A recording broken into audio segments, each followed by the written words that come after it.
The number one challenge every new puppy owner wants to fix first is how do I get my puppy to go to the bathroom in the appropriate spot?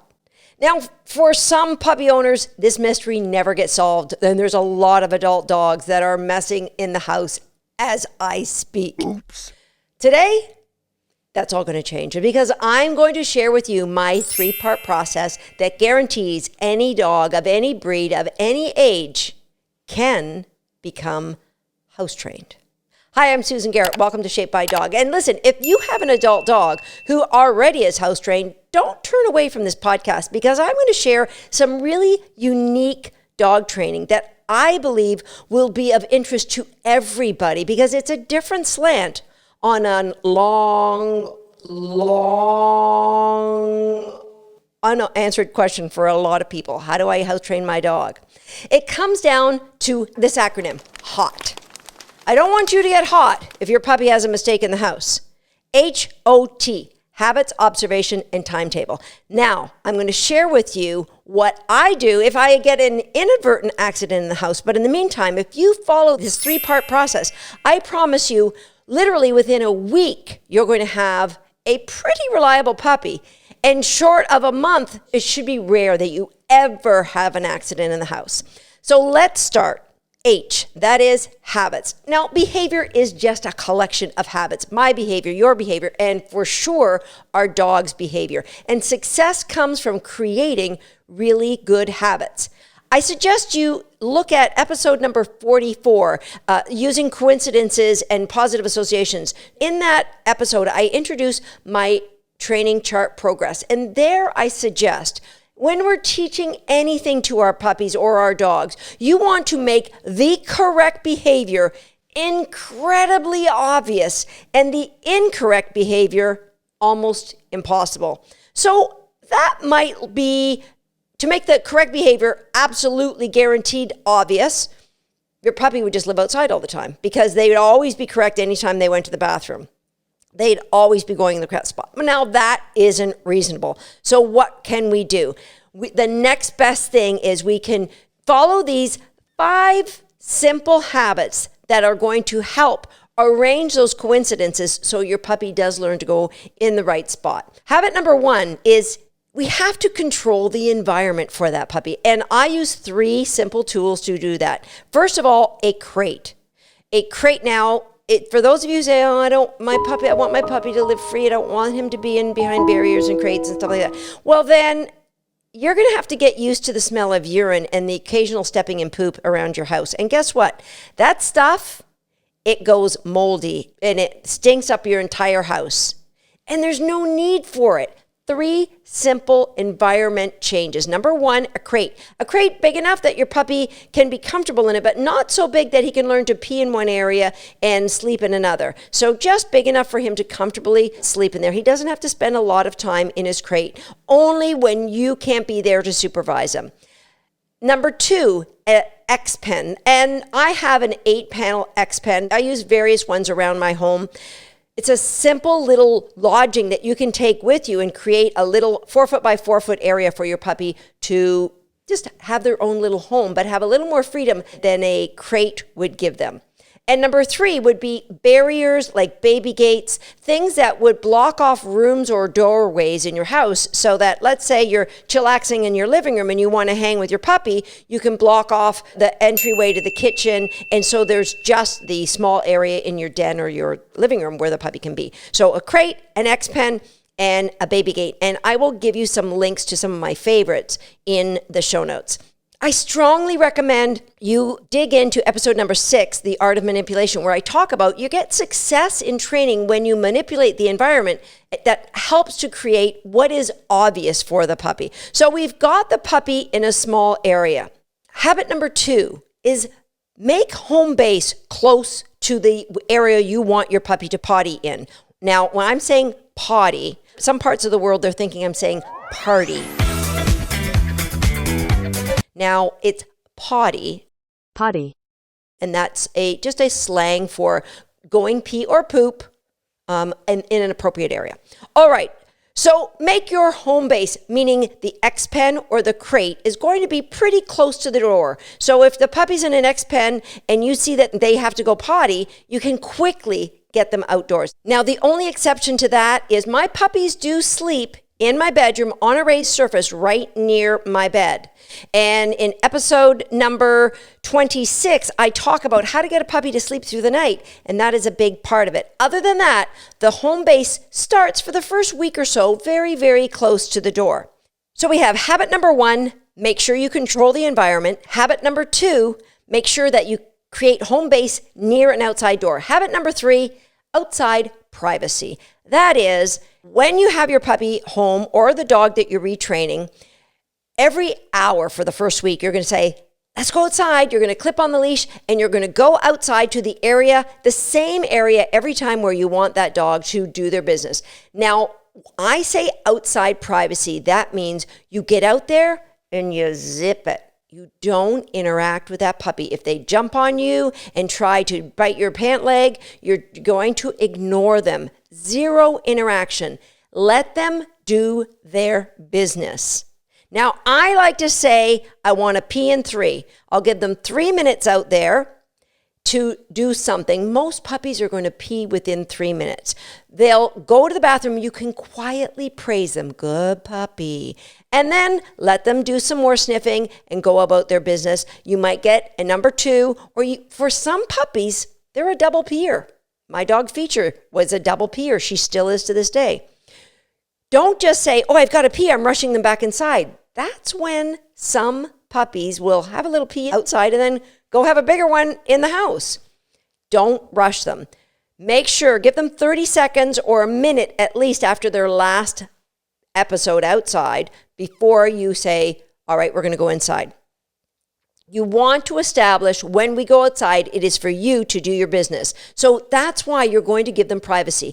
You're not going to be chatting and talking to them. You're not going to have them pee and then throw a frisbee or a ball or something for them. It's just, we're going outside, we're going to do our business. Now, if you wanted to go for a walk after, you could then move away from that special area where you want them to potty, and then you could start chatting to them. Once they potty and they've done their business, like I said, quietly praise them, take them back in the house. If after 3 minutes nothing happens, take them back in the house, but put them in a crate. You want to make sure that you're controlling access to their environment. When they come out of the crate, when you're going to take them out of the crate next time, take them back outside. You want to have them go to the bathroom. So puppies, young puppies may have to go to the bathroom, depending if they're really small, every hour or every couple of hours, depending on their age. That eventually will grow out to 3 hours or 4 hours. But I would at first take them outside every hour. Now, if they have an accident in between, you might up that up to every 30 minutes, right? So habit number 3, outside, it's quiet time, it's privacy, same spot, do your business, get back inside. Pee in 3 or we're out. Habit number 4, and you are going to thank me for this one at some point in your dog's life. Every time you take that puppy outside, they are pottying on a leash. It doesn't matter if you have a fenced-in backyard. It doesn't matter if you trust your dog. Just do this for the first, say, month or 2. And if your puppy has never had a leash on before, just drag it for the first couple episodes until they get used to having that leash on, right? They potty on a leash, and you praise them, and then they're back inside. All right, so that is habit number 4. We're going to habit number 5. That is bedding check regularly, at least twice a day. So you're going to take the bedding out of your puppy's crate, whether it be a towel or a mat, and check to make sure you haven't had any accidents. If there has been any accidents in the crate, I reduce the bedding. So if I've had a big fluffy bed in there, I'll go to a towel. If the puppy still has accidents on the towel, they get no bedding in there for a little while. Because what happens, the towel absorbs the urine and they don't mind. I'm still dry. So we want to make sure that you do bedding checks regularly. That is any fluffy bed that's in their environment, if you have one in their exercise, in their X-Pen, or in their crate, any mats that they may have any interaction with. Do that bedding check regularly. So those are really good habits that are going to help establish good pottying exercise for your puppy, that they know I go to the same area, I do my business, I get praised, and then I'm in a controlled area and when I'm not outside. The next part of the process, the O, is observation. And this isn't what you might think. It's a two-part process. And listen, are you familiar with the game poker? A good poker player can anticipate what another poker player is going to do. They get tells. It's called tells. The other player will have these little quirks, some physical quirks that they have that give away what they're about to do. Your puppy, it has tells as well. I want you to start picking up what your puppy's tells are, and you're going to do this outside. So you're going to take your puppy outside and start observing, what does that puppy do just before he pees or poops? Does he sniff a certain way? Does he always turn a circle in the same direction? How does he hold his tail?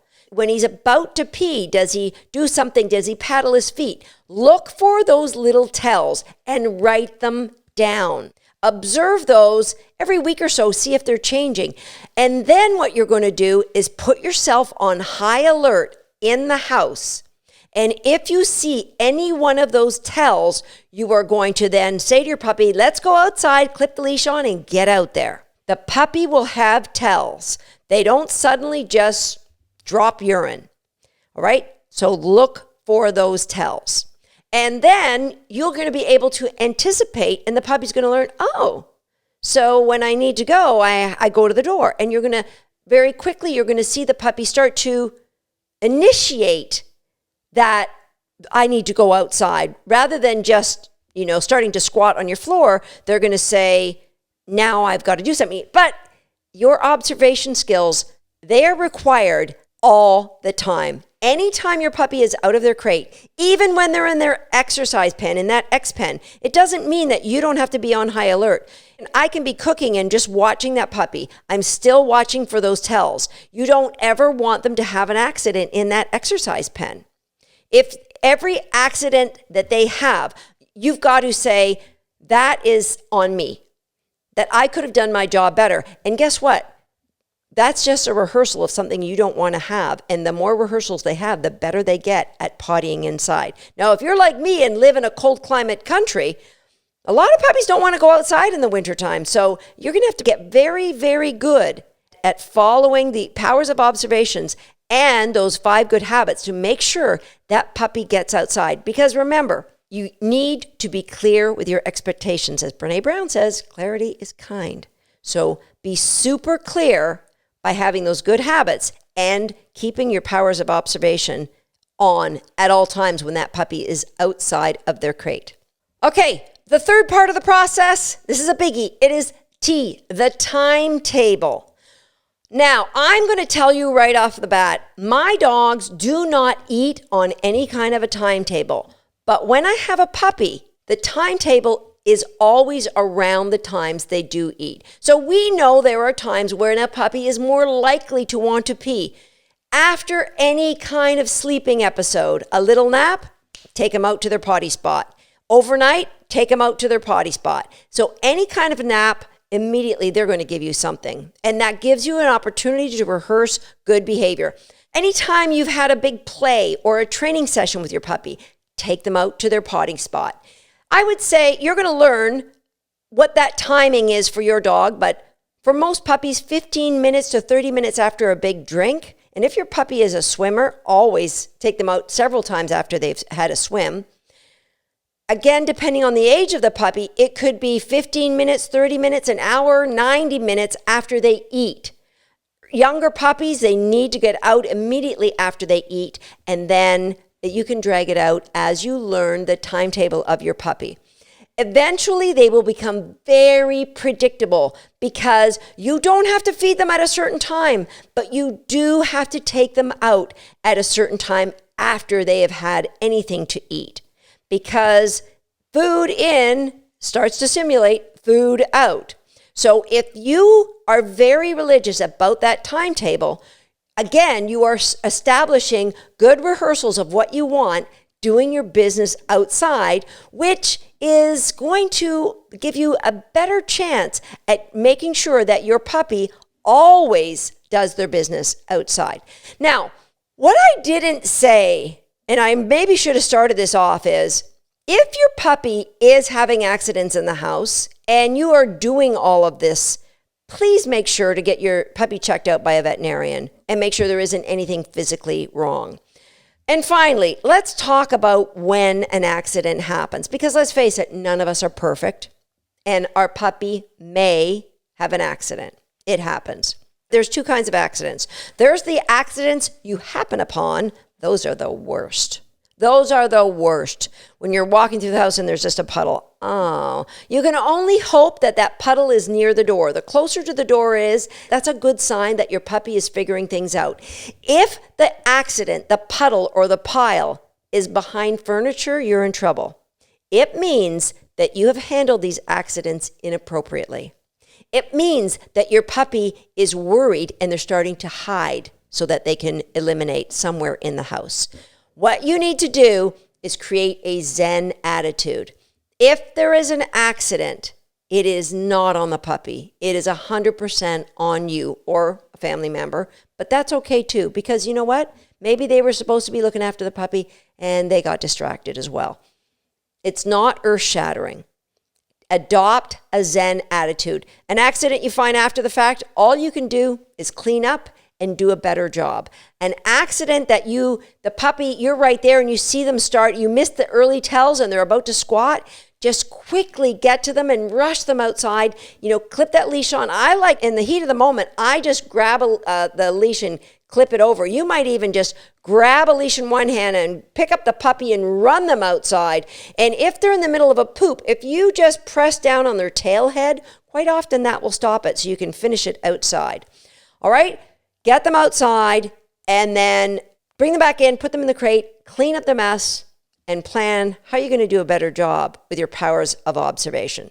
That's it for the complete 3-step process on how to make sure any puppy that comes into your house gets house trained super early so that you don't have any accidents and the puppy gains this great confidence because they know what their expectations are or what your expectations are of them. And they're much happier when they can go outside and do their business as well. One last thing I'm going to say. If you want your puppy to potty in the house, you could follow this along. What I would recommend you do, though, is you take an X pen and you set up a potty area. A lot of people make the mistake of making this little tiny, like a kitty litter box, right? So the puppy has like 3/4 of the area to play in and pee in and poop in, and one little quarter where they're supposed to pee and poop. You know what? For the first week, make your X pen 3/4 of it a potty area. So get a bunch of trays, and then gradually when they start peeing in those trays, you can take one away. And so now half of your X pen area is a potty area, and gradually get it down so that the puppy is consistently going in the area you want. It isn't the best, my first choice to have a puppy to go to the bathroom in an inside potty area, but I can understand that for some of you, it's an absolute necessity, but you can still follow the HOT process to make sure that you get reliable results pottying in the same area in the potty tray rather than anywhere out on your floor.